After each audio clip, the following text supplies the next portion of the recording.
കൈമാറുവാൻ ഞാൻ ആഗ്രഹിക്കുന്നു. നമുക്ക് ഏവർക്കും സുലഭമായ ഏറ്റവും അനുഗ്രഹിക്കപ്പെട്ട നമ്മുടെ ഹൃദയത്തിന്റെ ആഴങ്ങൾ പതിഞ്ഞിരിക്കുന്ന ഒരു വേദഭാഗമാണ് സങ്കീർത്തനം 91. സങ്കീർത്തനം 91ന്റെ 3-ാമത്തെ വേദഭാഗം ഈ പകൽ നിങ്ങൾക്കായി വായിക്കുന്നു. കർത്താവ് നിങ്ങളെ അനുഗ്രഹിക്കട്ടെ.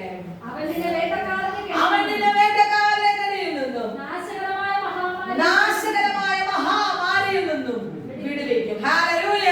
ഈ പകൽ നമ്മൾ പറയണം, കർത്താവേ, അവൻ നമ്മെ, ദൈവം നമ്മെ, യേശു കർത്താവ് നമ്മെ വേട്ടക്കാരന്റെ കയ്യിൽ നിന്നും നാശകരമായ മഹാമാരിയിൽ നിന്നും വിടുവിക്കും.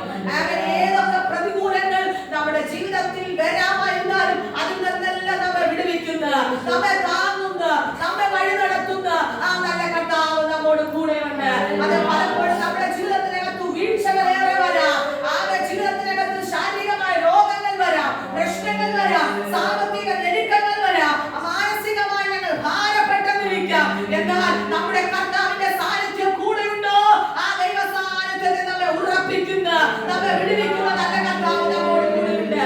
സങ്കീർത്തനം 124 വായിക്കുമ്പോ അവിടെ ഒരു ഭാഗം ഇങ്ങനെ കാണുന്നു. സങ്കീർത്തനം 124 അധ്യായത്തിന്റെ 7-ാം വാക്യത്തിൽ ഇങ്ങനെ ഒരു വാക്യം കാണുന്നു. വേട്ടക്കാരുടെ കടിയിൽ നിന്ന് പക്ഷി എന്ന പോലെ നമ്മുടെ പ്രാണൻ വഴുതിപ്പോന്നിരിക്കുന്നു. കെടി പൊട്ടിന വഴുതിപ്പോന്നിരിക്കുന്നു. എന്തുകൊണ്ടാണ് ഈ കെടി പൊട്ടിന വഴുതിപ്പോന്നിരിക്കുന്നത്? വേട്ടക്കാരുടെ കടിയിൽ നിന്ന് ഒരു പക്ഷിയെ പോലെ, ശത്രുവിന്റെ കയ്യിൽ നിന്ന് ഒരു പക്ഷിയെ പോലെ അവന്റെ കെടി പൊട്ടി, അവന്റെ കയർ അല്ലെങ്കിൽ അവന്റെ വലയിൽ നിന്ന് നമ്മൾ പുറത്തു വരാൻ കാരണം ഒന്നേ ഒന്ന്.